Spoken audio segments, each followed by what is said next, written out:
اعوذ باللہ من الشیطان الرجیم بسم اللہ الرحمن الرحیم الحمد للہ رب العالمین والصلاۃ والسلام علی محمد المصطفیٰ سید الانبیاء والمرسلین وعلی آلہ الطاہرین الطیبین اما بعد فقد قال اللہ تعالی فی القرآن المجید والفرقان الحمید اعوذ باللہ من الشیطان الرجیم بسم اللہ الرحمن الرحیم تبارک الذی نزل الفرقان علی عبدہ لیکون للعالمین نذیرا صدق اللہ العلی العظیم وصدق رسولہ النبی الکریم والحمد للہ رب العالمین اللہم صلی علی محمد وآل محمد۔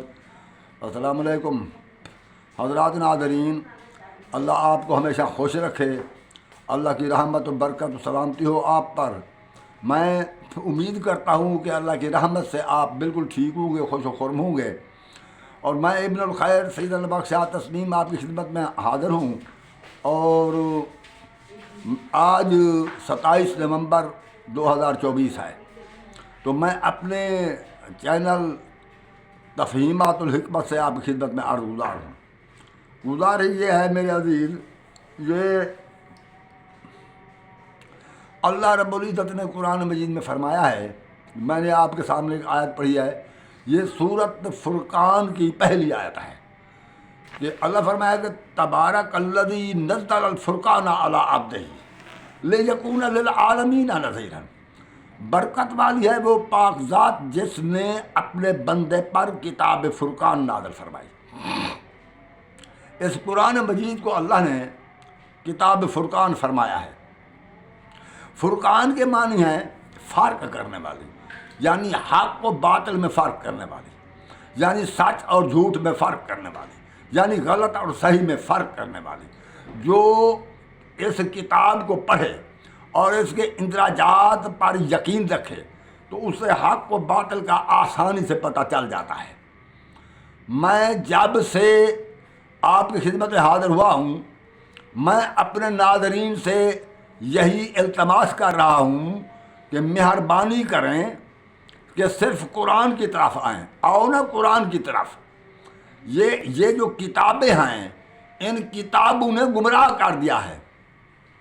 آپ نہیں سنتے مولویوں سے، ایک حدیث پڑھتے ہیں، کہتے ہیں یہ حدیث سکہ ہے، اس کے راوی سکہ ہے، بالکل یہ علی شرط صحیحین ہے، یعنی صحیح مسلم صحیح بخاری کی شرط کے مطابق یہ بالکل صحیح ہے، یہ حدیث حسن ہے، صحیح ہے، سکہ ہے۔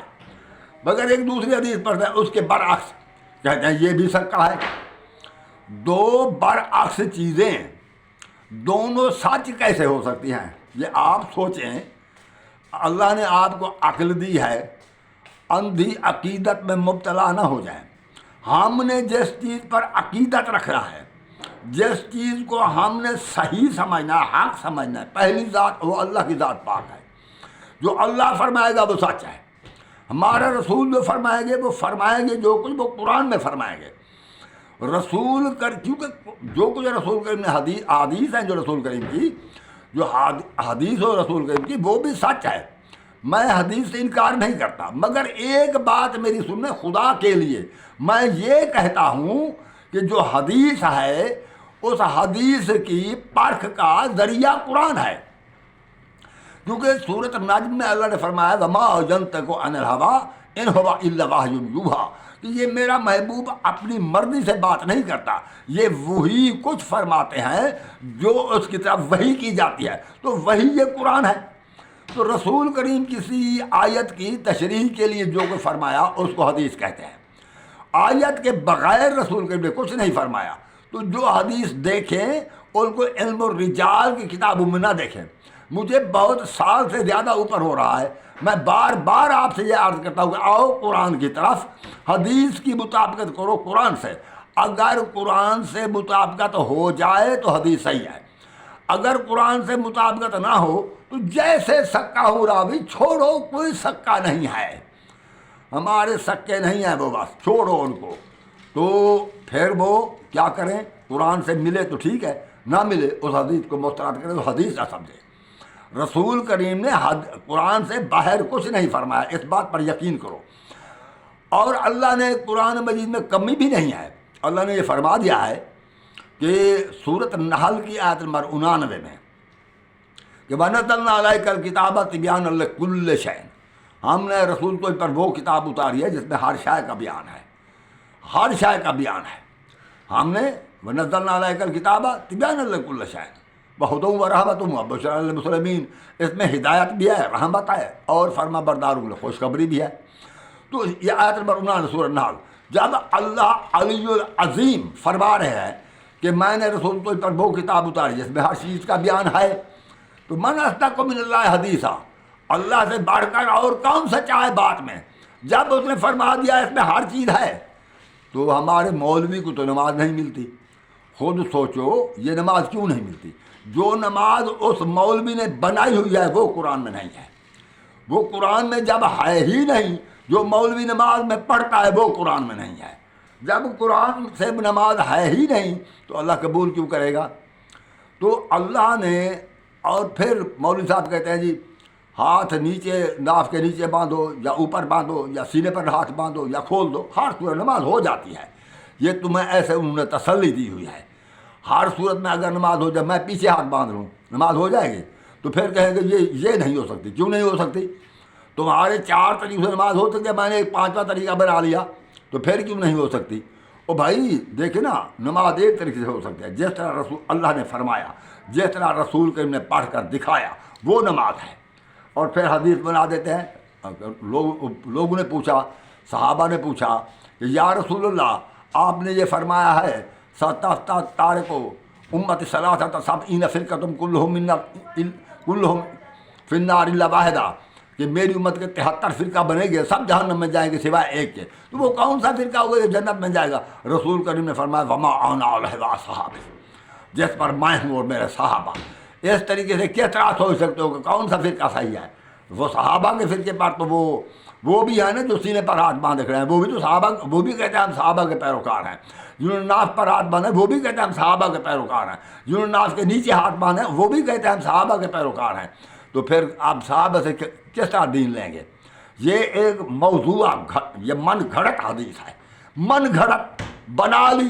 جب پوچھنے والے صحابی تھے، کیا اللہ نے آپ کو یہ اتنی عقل نہیں دی ہے کہ رسول یوں فرماتے کہ وما انا علیہ وانتم، جس طرح میں ہوں یا جس طرح تم ہو، وہاں صیغہ حاضر کا ہونا چاہیے تھا یا غائب کا ہونا چاہیے تھا؟ یہ بعد میں بنائی گئی ہے، صحابہ کے بھی بعد میں یہ حدیث بنائی گئی ہے۔ صحابہ پر الزام لگا دیا گیا کہ فلاں صحابی سے سنا، اس نے فلاں سے سنا، اس نے فلاں سے، اس نے رسول سے سنا۔ یہ بالکل غلط من گھڑت بات ہے۔ صحابہ کے دور میں یہ حدیث بیان ہوتی تو وما انا علیہ وانتم، اور صیغہ حاضر کا ہوتا، یہ صیغہ غائب کا نہ ہوتا۔ یہ غائب کا صیغہ لگایا ہے ان لوگوں نے جو صحابہ کے بعد میں آئے ہیں۔ انہوں نے یہ سوچا نہیں کہ ہم کس طرح حدیث بنا رہے ہیں، کس طرح من گھڑت حدیث بنائی ہے۔ اس طرح حدیثوں پر یقین نہ کرو۔ اور صحابہ جو ہیں وہ ہدایت کرنے والے نہیں، وہ خود مہتدی ہیں، ہدایت پانے والے ہیں۔ تو اللہ نے فرمایا میں نے یہ فیصلہ کون کتاب اتاری ہے، اور جو کتابیں بنا لی ہیں۔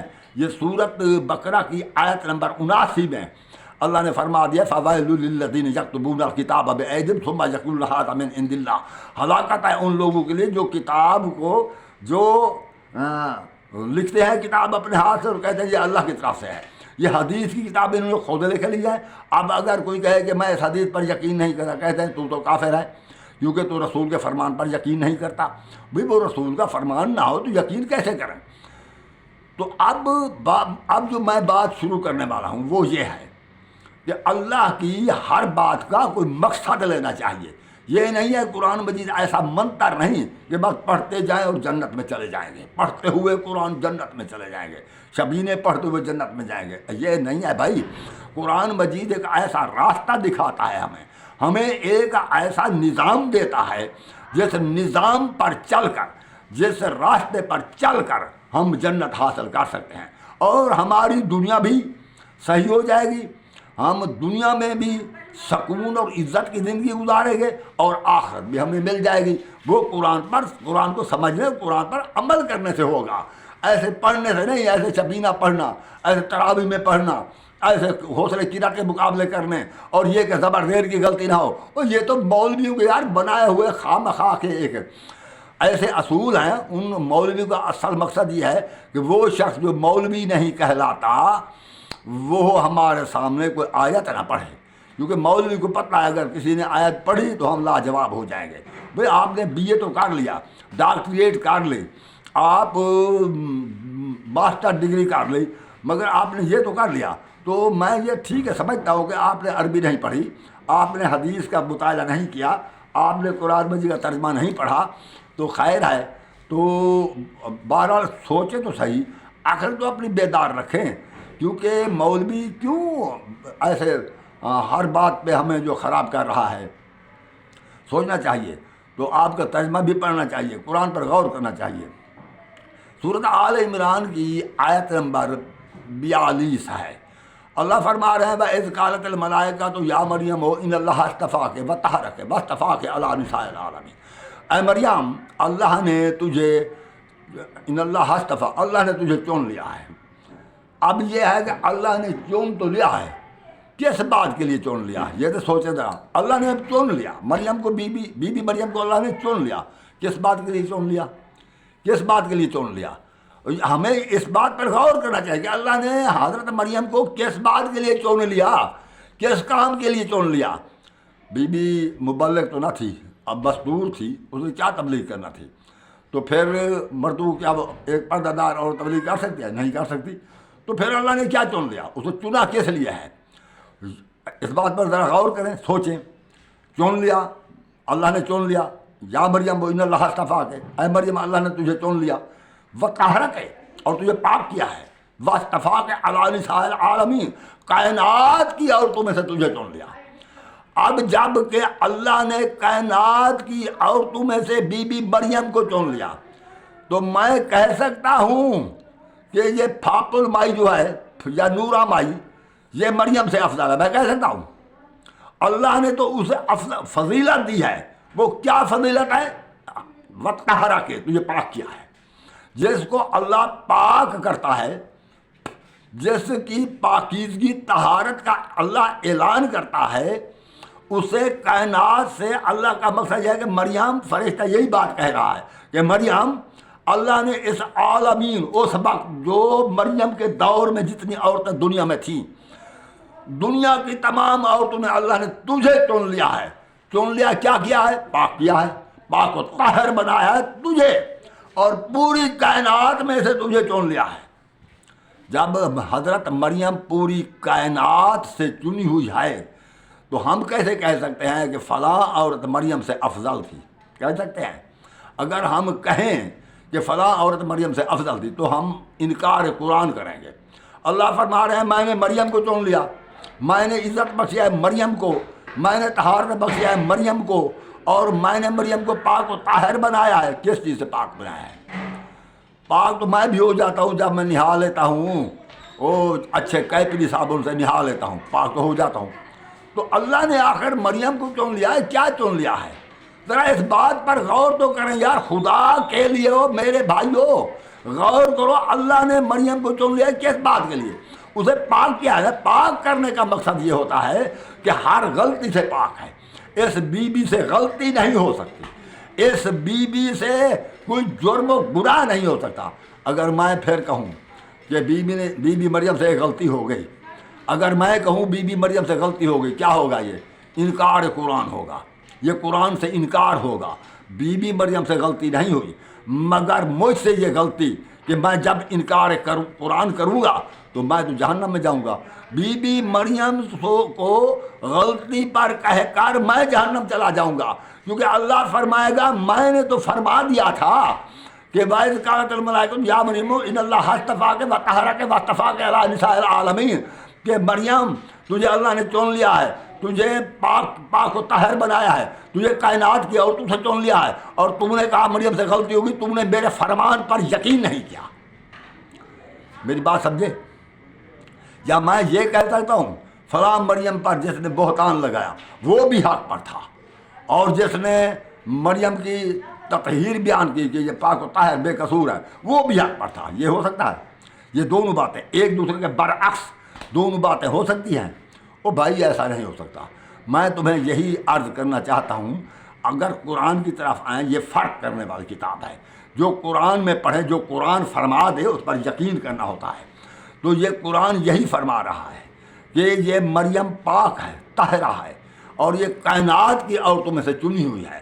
اسے کسی کائنات کی عورتوں میں سے کسی کے برابر نہ سمجھنا، کائنات کی عورتوں میں سے کسی کو مریم سے افضل نہ سمجھنا، مریم پر کسی قسم کا الزام نہ لگانا، غلطی کا الزام نہ لگانا کہ مریم سے غلطی ہو گئی.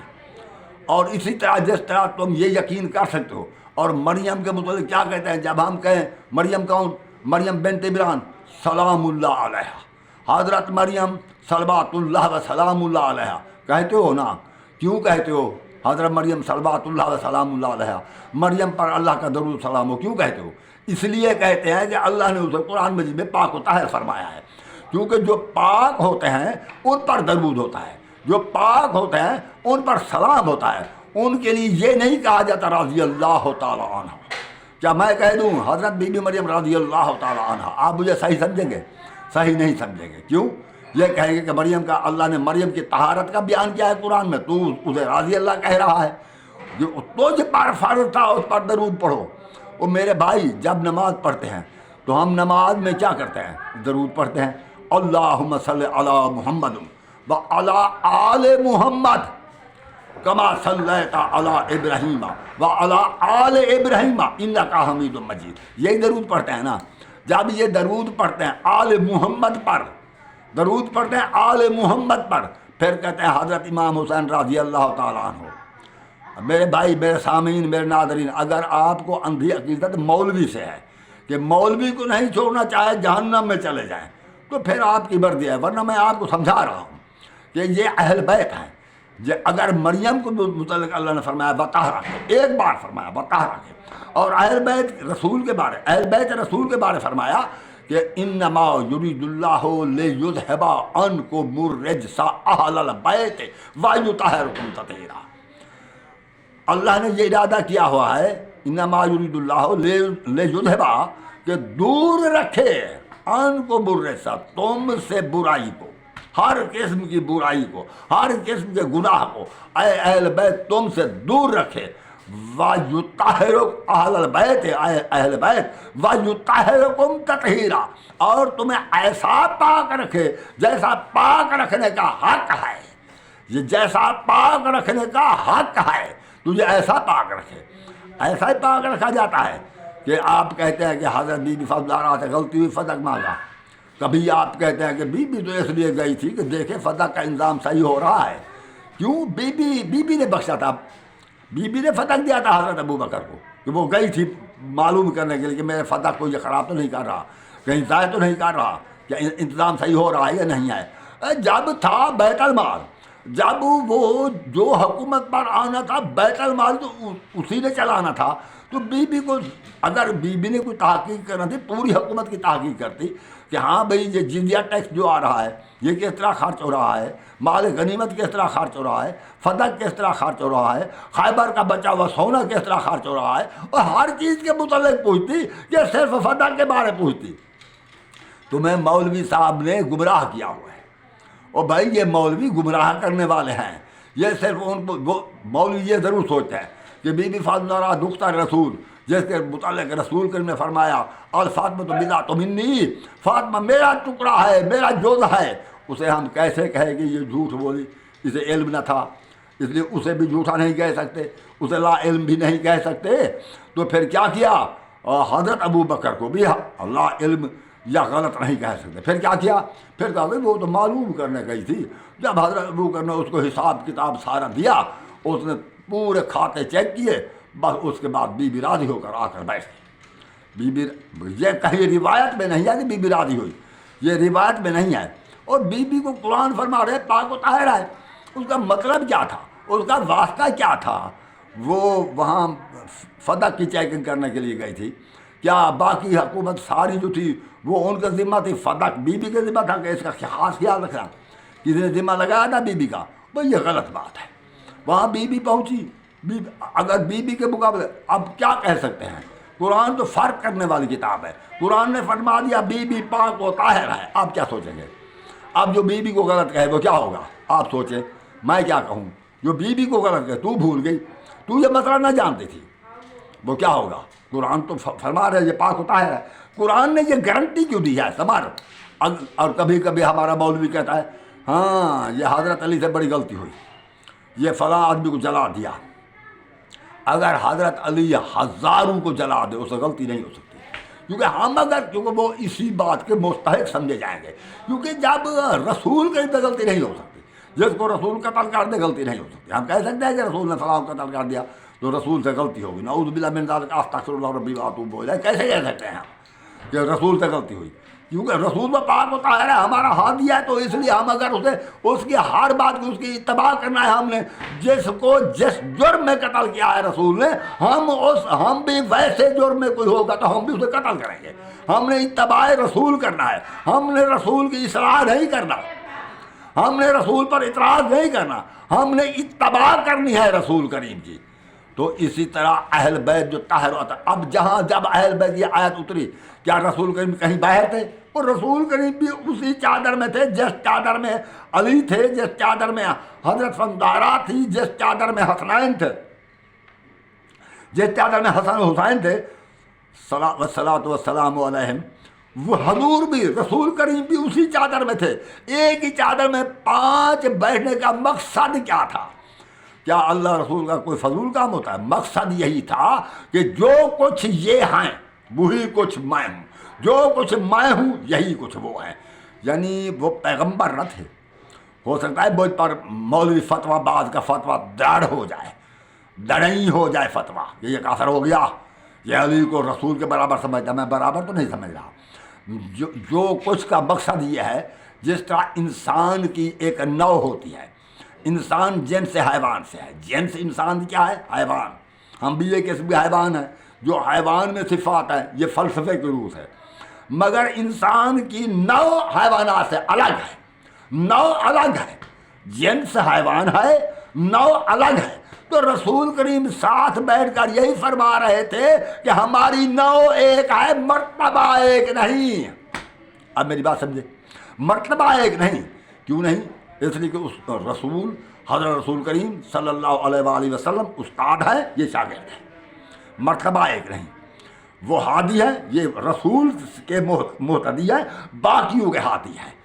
تو یہ چادر ایک میں بٹھایا کہ ہم ایک ہی نوع کے افراد ہیں، یعنی ہم سب معصوم ہیں، ہم سب معصوم من الخطا ہیں، ہم سب پاک و طاہر ہیں۔ جب آیت تطہیر پڑی، یہ 5 ایک ہی چادر میں تھے۔ اور مار کا یہ ہمارے لوگ مولوی صاحب کہتے ہیں ازواج بھی تو اہل بیت ہیں۔ مولوی صاحب تیرا ذہنی توازن خراب ہو گیا ہے، جب تو اس آیت انما یرید اللہ لیذھب عنکم الرجس اہل البیت ویطہرکم تطہیرا کو اوپر در ازواج کا بیان تو پڑھ ہے۔ پہلی بات تو ازواج سے تو ایک خطا ہوئی، وہ خطا ہوئی یہ ہوئی کہ انہوں نے رسول کریم سے کچھ مال مانگا۔ یہ 21 سپارے کا آخری صفحہ دیکھیں، کچھ مال مانگا کہ جنگ سے جو واپس آئے ہو مال غنیمت تو بہت ملا ہے، ہم نے بھی کھانا پینا تھا، ہمیں بھی کچھ دے رہے ہیں، گھر میں تو کچھ نہیں لائے، تو سب لوگوں کو تقسیم کر دیا۔ تو رسول کریم اس بات سے ناراض ہوئے، اور پھر آیت اتری ہے رسول اگر یہ مال چاہتی ہیں دنیا کا کچھ دے دو اور ان کو چھوڑ دو، طلاق دو۔ اگر یہ اللہ رسول کی محبت چاہتے ہیں انہیں کہو خاموش رہو، اسی طرح گزارنا ہوگا۔ تو بیویوں نے کہا بھی ہم اللہ رسول کی محبت اختیار کرتے ہیں، ہم مال کو چھوڑتے ہیں۔ ایک خطا تو یہ ہوئی، اس سے بیویوں کو توبہ کرنا پڑی۔ اور دوسری بات یہ ہے کہ جہاں بیویوں کو خطاب ہے وہاں ہے کارنا فی بیوتکن، کارنا فی بیوتکن۔ بیوت جانتے ہیں، ایک گھر کو بیت کہتے ہیں، بہت سے گھر ہوں تو عربی میں بیوت کہتے ہیں، اور بیویوں کے گھر بہت ہیں، کیونکہ بیویاں کم از کم 11 ہیں، اور ہر بیوی کا اپنا حجرہ ہے، اپنا گھر ہے، اس لیے ان کے گھروں کو اللہ نے بیوت فرمایا۔ اور نیچے اس آیت کے دیکھو، اور سامعین اور ناظرین، تمہارے پاس قرآن نہیں ہے، وہ ضد ہے کہ ہم سنی بریلوی رہیں گے، ہم سنی رہیں گے، ہم بیویوں کو اہل بیت سمجھیں گے۔ اللہ تو نکال رہا ہے ان کو، اہل بیت سمجھو۔ میں یہ نہیں کہتا اہل بیت نہیں ہیں، مگر بات یہ ہے وہ جو طاہر پاک اہل بیت اس میں بیویاں شامل نہیں۔ میں آپ کو یہ کئی کیوں دلیل دیتا رہوں کہ بیویاں اہل بیت ہیں یا نہیں ہیں؟ اس آیت تطہیر میں شامل نہیں ہیں، نہ چادر میں ہیں نہ آیت تطہیر میں ہیں۔ تو اس کے علاوہ نیچے دیکھیں، انما یرید اللہ لیذھب عنکم الرجس اہل البیت ویطہرکم تطہیرا، اس کے نیچے دیکھیں تو اللہ نے فرمایا ازواج رسول کو خطاب کرتے ہوئے وَاذْكُرْنَ مَا يُتْلَىٰ فِي بُيُوتِكُنَّ، نیچے بھی بیوت اوپر ہی بیوت۔ اور جس نے جامع قرآن نے اس آیت کو، آیت تطہیر کو ازواج کے ذکر میں کے درمیان جو رکھا ہے، اس کی نیت کا خود اندازہ کریں۔ قرآن رسول کریم کے دور میں جمع تھا، اگر جمع نہ ہوتا تو آخری وقت رسول کریم یوں نہ فرماتے خطبہ غدیر میں ایھا الناس انی ترکت فیکم ثقلین کتاب اللہ و عترتی اہل بیتی، میں اللہ کی کتاب چھوڑے جا رہا ہوں۔ کتاب وہ ہوتی ہے جو تدوین ہو چکی ہو، اور جس میں جمع ہو چکے ہو مواد وہ کتاب ہوتی ہے، ورنہ اگر یہ جمع نہ ہوتا تو رسول فرماتے انی ترکت فیکم ثقلین آیات اللہ ہے، اللہ فرما رہے ہیں، رسول فرما رہے ہیں کتاب اللہ۔ جمع تو تھی، بہرحال بعد میں جو آگے پیچھے کر دیا اس کو، تو اس کا کوئی مقصد تھا، ایسے نہیں کیا۔ تو یہ آیت ہے۔ تو ہمارے بعض علماء یہ کہتے ہیں کہ رسول کریم نے فرمایا انی ترکت فیکم ثقلین کتاب اللہ و عترتی اہل بیتی تمسکوا بہما لا تضلوا بعدی، وہ اس طرح پڑھنے کے بجائے وہ کہتا ہے کہ میری اہل بیت کا خاص خیال رکھنا، میری عہد کے بعد اللہ سے ڈرنا، خاص خیال رکھنا۔ کیا مطلب؟ یہ بکھر جائیں گے، ان کا خیال رکھنا، یا کما کر انہیں کھلائیں گے؟ نہیں نہیں نہیں، یہ بات غلط۔ پھر کہتے ہیں کہ ازواج اہل بیت رسول میں سے، بھائی ازواج تو میں نے کہہ دیا اہل پاک ہوتا ہے، اہل بیت میں نہیں ہے۔ جس اہل بیت کے بارے رسول فرما رہے ہیں میں چھوڑ جا رہا ہوں، وہ پاک ہوتا ہے، اہل بیت کے بارے فرما رہا ہے، ازواج کے بارے نہیں فرما رہا۔ اور جو کہتے ہیں کہ خیال رکھنا، خیال رکھنے کی بات نہیں ہے، یہ موضوع ہے، کیونکہ ایک اور حدیث ہے جو اس کو سچ ثابت کرتی ہے کہ اللہ کے رسول نے فرمایا ان سے تعلق رکھنا ہے، ان سے اپنا تعلق قائم رکھنا ہے، وہ حدیث سمجھنا ہے۔ وہ حدیث ہے، اسے حدیث سفینہ کہتے ہیں، کہ رسول کریم نے فرمایا مثل اہل بیتی کمثل سفینۃ نوح، میری اہل بیت کشتی نوح کی مثال ہے۔ جو مولوی کہتے ہیں کہ اہل بیت کا خیال رکھنا، ان کے لیے یہ حدیث پڑھ رہا ہوں۔ وہ مولویوں، یہ بات اس حدیث کو دیکھو کہ انی مثل اہل بیتی کمثل سفینۃ نوح، میری اہل بیت کشتی نوح کی مثال ہے۔ من راکبہا، جو کشتی نوح پر سوار ہو گیا، فنجا، وہ نجات پا گیا، ومن تخلف عنہا، جو اس پر سوار نہ ہوا، فضل، وہ گمراہ ہو گیا، فغرق، وہ غرق ہو گیا، فضل، وہ گمراہ ہو گیا، فہوا، اور اس نے اپنے خواہش کی پیروی کی۔ یعنی جس نے کشتی نوح کو چھوڑ دیا تو وہ غرق ہو گیا، وہ گمراہ ہو گیا، کیونکہ اس نے اپنی خواہش کی پیروی کی۔ اگر تم نے بھی اپنی خواہش کی پیروی کرتے ہوئے میری اہل بیت کو چھوڑ دیا، اپنی خواہش پر چلے، تو ایسے گمراہ ہو جاؤ گے جس طرح وہ کشتی نوح کو چھوڑنے والے گمراہ ہوئے تھے۔ تو یہ کشتی نوح سے مثال دیا اہل بیت کو، مقصد یہی ہے کہ اہل بیت سے تعلق قائم رکھنا، اہل بیت کو اپنا ہادی سمجھنا۔ اور اس میں قرآن مجید نے بھی اہل بیت کو اس لیے پاک و طاہر فرمایا ہے۔ یہ آیت نمبر 190 آل عمران دیکھیں، اللہ فرماتے ہیں ربنا ما خلقت ھذا باطلا، اور میرے رب جو کچھ تو نے پیدا کیا فضول نہیں کیا۔ جو لوگ یہ سمجھیں کہ یہ آیت تو فضول ہے، یا یہ آیت کا مطلب یہ نہیں، کوئی اور لے لے، اس سے مقصد حقیقی کو نہ سمجھیں، تو گویا انہوں نے اللہ پر یقین نہیں کیا۔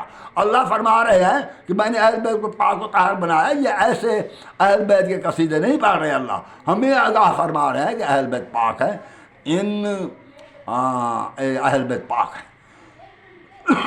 جس طرح مریم پاک تھی۔ تو پاک کا مقصد اللہ نے فضول نہیں فرمایا، اس کا مقصد یہی ہوتا ہے کہ اہل بیت کو پاک فرما کر ہمیں آگاہ کیا جا رہا ہے کہ ان سے غلطی نہیں ہو سکتی، تو ان ہی کو ہادی سمجھنا، ان ہی کی اتباع کرنا، کیونکہ یہ پاک ہوتا ہے۔ اور جس علی جس چادر میں ہے، رسول اسی چادر میں ہے۔ رسول کے متعلق اللہ نے فرما دیا ان کنتم تحبون اللہ فاتبعونی، اگر اور جنہوں نے اہل بیت کو چھوڑ دیا، اور پھر یہ کہا جاتا ہے کہ اہل بیت کا حضرت علی آ گیا، آؤ میری بیعت کرو، حضرت علی نے بیعت کر لی۔ او بھائی، حضرت علی بیعت کیسے کر سکتا ہے؟ حضرت علی کے ذمہ تھا کہ تو ہادی ہے، پاک و طاہر ہے، ان کو ہدایت کر۔ اگر حضرت علی بیعت کریں تو حضرت علی اللہ کی بارگاہ میں مجرم ہیں. کیا معاویہ سے صلح ہو گئی، عائشہ سے صلح ہو گئی. صلح کیسے ہو گئی؟ یہ ایسے تم بچاتے ہو، تمہیں اللہ نے تمہارا ذمہ لگایا ہے کہ ان کو بچا کے رکھنا. او بھائی بات سنو، صلح میں کچھ شرائط ہوتی ہے. کیا حضرت علی علیہ السلام نے معاویہ کو حق بجانب سمجھ کر جنگ بند کر دی، یا معاویہ نے حضرت علی کو حق بجانب سمجھ کر جنگ بند کر دی؟ اگر معاویہ نے حضرت علی کو حق بجانب سمجھ لیا تو پھر حکومت سے استعفیٰ کیوں نہیں دیا؟ کیونکہ حضرت علی تو یہی چاہتے تھے. اگر معاویہ نے استعفیٰ نہیں دیا تو حضرت علی علیہ السلام اسے کیا سمجھا کہ اب تو حق پر ہے؟ پہلے کیوں نہ اس کو حق پر سمجھا؟ کیا یہی آدمی بندے قتل کرانے تھے؟ 80,000 بندہ قتل ہوا ادھر سے دونوں طرف سے 80,000. تو مولوی صاحب کہہ رہے ہیں جی سب جنتی ہیں، سب جنتی ہے، تو جنت کی ٹکٹ دینے والا ہے. قرآن فرماتا ہے، قرآن فرماتا ہے. یہ پہلی آیت دیکھیں، پارہ نمبر 30، پارہ نمبر 3، تیسرا پارہ. اللہ فرماتا ہے وَلَوْ شَاءَ اللَّهُ مَا اقْتَتَلَ الَّذِينَ مِن بَعْدِ مَا جَاءَتْهُمُ الْبَيِّنَاتُ وَلَكِنَّ اخْتَلَفُوا فَمِنْهُم مَّنْ آمَنَ وَمِنْهُم مَّنْ كَفَرَ. اور اگر اللہ چاہتا تو یہ لوگ نبیوں کے بعد آپس میں نہ لڑتے. نبیوں کے بعد یعنی حضرت نوح سے لے کر حضرت محمد مصطفیٰ آخر الزمان تک نبیوں نے ہدایت کی، نبیوں کے بعد لوگوں نے اختلاف کیا.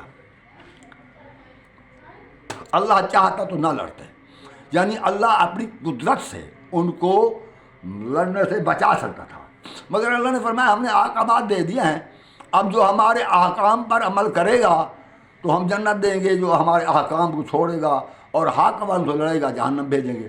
تو اللہ نے انہیں آزاد چھوڑ دیا، احکامات دیے پھر آزاد چھوڑ دیا. تو اللہ فرماتا ہے میں چاہتا تو مجھے میں قدرت تھی کہ میں ان کو وہ رکھتا، یعنی کہ نہ لڑنے دیتا، یہ قتل نہ کرتے ایک دوسرے کو. وَلَكِنَّ اخْتَلَفُوا، مگر نبیوں کے بعد ان لوگوں نے آپس میں اختلاف کیا. فَمِنْهُم مَّنْ آمَنَ وَمِنْهُم مَّنْ كَفَرَ، تو کوئی ایمان پر رہا کوئی کافر ہو گیا. تو یہ تو ایک کلیہ بیان کیا ہے اللہ تعالیٰ نے، ایک کلیہ کہ جب نبیوں کے بعد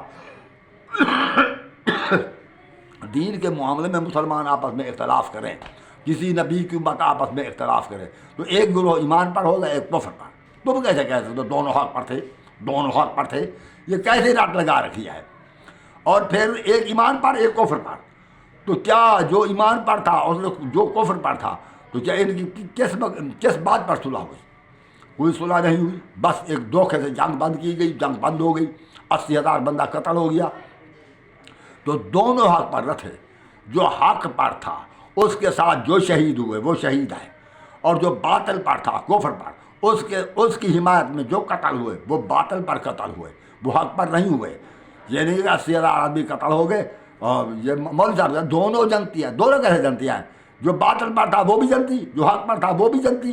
اگر ہم دونوں کو حق پر سمجھو، قرآن تو فرما رہا ہے ایک باطل پر ہے، ایک کفر پر ہے، ایک ایمان پر. ہم قرآن کی مانیں یا مولوی کی مانیں؟ وہ میرے بھائیو دونوں کی کیسے؟ اگر بھی فضل فلک مانگا، ایک حق پر ایک باطل پر. اگر حضرت علی علیہ السلام کے ساتھ جنگ جمل ہوئی تو ایک حق پر ایک باطل پر. اگر معاویہ علی کے درمیان جنگ ہوئی تو ایک حق پر ایک باطل پر. کیونکہ یہ قرآن فرما رہا ہے کہ وَلَوْ شَاءَ اللَّهُ مَا اقْتَتَلَ الَّذِينَ، یہ تیسرا پارہ ہے، تیسرا پارہ اس کی پہلی آیت کا یہ حصہ ہے. پہلی آیت کا میں آخری حصہ پڑھ رہا ہوں، آپ بھی پڑھ لینا. تمہارے پاس قرآن نہیں ہے، قرآن پڑھنے کے بعد پھر کہہ رہا کافر شیعہ کافر. کیا ذہنی توازن خراب ہے تمہارا؟ میں قرآن پڑھتا ہوں، قرآن طرف بلاتا ہوں. تم بخاری پر یقین رکھتے ہو، تم مسلم پر یقین رکھتے ہو، ابن ماجہ پر، سنن نسائی پر، مستدرک حاکم پر. میں قرآن پڑھتا ہوں. قرآن طرف ہو، قرآن پڑھنے والا کافر ہو جاتا ہے. میں قرآن پڑھ رہا ہوں. اگر کسی نے مجھ پر اعتراض کرنا ہے تو میں بتا رہا ہوں کہ میرا فون نمبر ہے 0315 60 96 711. یہ نمبر سادہ نمبر ہے. اس پر اگر میرا واٹس ایپ نمبر بند ہو تو مجھے اس پر فون کریں، میں خود رابطہ کر لوں گا، آپ سے بات کروں گا. اور دوسرا نمبر میرا ہے جو واٹس ایپ نمبر ہے 0346 66 30 859۔ میرے بھائی دیکھیں، اللہ رب العزت بہت عزت والا ہے، پوری مخلوق کا خالق ہے، پوری مخلوق کا مالک ہے، پوری مخلوق کا فرما روا ہے۔ اس کے جو نبی ہیں، جو انبیاء ہیں، جو رسول ہیں، حتیٰ کہ حضرت محمد مصطفیٰ، یہ سب اس کے بندے ہیں، اس کی مخلوق ہیں، اس کے بندے ہیں، اس کے غلام ہیں، اس کے فرما بردار ہیں۔ اور پھر جو نبیوں کی امت ہے وہ بھی اللہ کے بندے ہیں، اور جو نبی کی اہل بیت ہے، حضرت علی علیہ الصلوۃ والسلام، حضرت فاطمہ الزہرا صلوات اللہ وسلام اللہ علیہا، حضرت امام حسن علیہ الصلوۃ والسلام، حضرت امام حسین علیہ الصلوۃ والسلام، یہ اللہ کے بندے ہیں، رسول کریم کے بھی غلام ہیں اور اللہ کے بھی بندے ہیں، اللہ کے فرما بردار ہیں۔ یہ ہمیں ہدایت دینے کے لیے آئے تھے۔ یہ بھی میرے بھائیو سمجھ لو، نہ حضرت علی رزق تقسیم کرتا ہے، ہمیں رزق نہیں دیتا، رزق ہمیں اللہ دیتا ہے، تقسیم بھی وہی کرتا ہے۔ سورہ زخرف کی آیت نمبر 32 کو پڑھیں، ہم یقسمون رحمت ربک نحن قسمنا بینہم معیشتہم فی الحیات الدنیا۔ پھر کہے گے جی نحن قسمنا، کیوں یہ صیغہ جمع کا آ گیا ہے، تو اس کا مطلب ہے اللہ کے سوا کوئی اور بھی شامل ہے۔ او بھائی نہیں، آپ ذرا دیکھیں نا، سورت کہف میں اللہ نے فرمایا لا یشرک فی حکمہ احدا، وہ کسی کو اپنے حکم میں شامل نہیں کرتا۔ صیغہ جمع کا بھی اسی اللہ کے لیے ہوتا ہے، اگر واحد ہے تو اسی اللہ کے لیے ہوتا ہے۔ تو یہ نہ رزق تقسیم کرتے ہیں، نہ بندوں کو پیدا کرتے ہیں، نہ اس نے آدم کے بت کو بنایا۔ دیکھیں نا سورۃ صاد کی آیت نمبر 71-72 پڑھیں، فَإِذَا سَوَّيْتُهُ وَنَفَخْتُ فِيهِ مِن رُوحِي فَقَعُوا لَهُ سَاجِدِينَ۔ جب میں اپنی روح پھونک دوں، جب میں اس آدم کے اعضاء بنا لوں، فَإِذَا سَوَّيْتُ، جب اسے درست کر لوں، برابر کر لوں، وَنَفَخْتُ فِيهِ مِن رُوحِي، اور میں اس میں اپنی روح پھونک دوں، فَقَعُوا لَهُ سَاجِدِينَ، ملائکہ کو اللہ فرما رہے ہیں پھر اس کو سجدے میں جھک جانا، اسے سجدہ کرنا۔ تو مقصد یہ ہے کہ آدم کے جو بت تھا، جو ڈھانچہ، اس کو اللہ نے خود بنایا، کیونکہ اللہ فرما رہا ہے فائدہ سویت ہو، یہ جو جملہ ہے نا یہ ہے واحد متکلم کا۔ مجھے گالیاں نہ دینا، شیعہ بھائیوں سمجھ لو، سنی بھائیوں سمجھ لو، سوائے اہل بیت کے ہادی، رسول کریم ہادی ہیں، اس کے بعد اس کے اہل بیت ہادی ہیں، اور وہ صرف ہادی ہیں، نہ رزق دیتے ہیں نہ رزق تقسیم کرتے ہیں۔ کوئی یوں نہ سمجھے شہادت ثالثہ میں بھی یہ نہیں پڑھنا نماز میں، ورنہ نماز نہیں ہوگی۔ یہ سن 70 سے شروع ہوئی ہے، پہلے نہیں تھی، یہ جدت ہے، ہر جدت بدعت ہے۔ تو صرف قرآن مجید پر چلیں، یہی قرآن ہے۔ اللہ نے فرما دیا ہے تبارک الذی نزل الکتاب علی عبدہ لیکون للعالمین نذیرا، برکت والی ہے پاک ذات جس نے اپنے بندے پر کتاب اتاری، اور وہ فرق کرنے والی کتاب ہے حق و باطل میں، تاکہ وہ جہانوں کو ڈرائے، عالمین کو ڈرائے، اس لیے یہ یعنی کہ میری ذات سے ڈرائے۔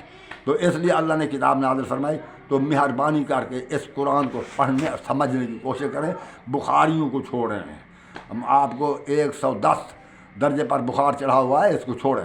تو اس وقت میں آپ سے اجازت چاہتا ہوں، اللہ آپ کو سلامت رکھے، غصہ نہ کرنا میرے ساتھ۔ السلام علیکم ورحمۃ اللہ وبرکاتہ۔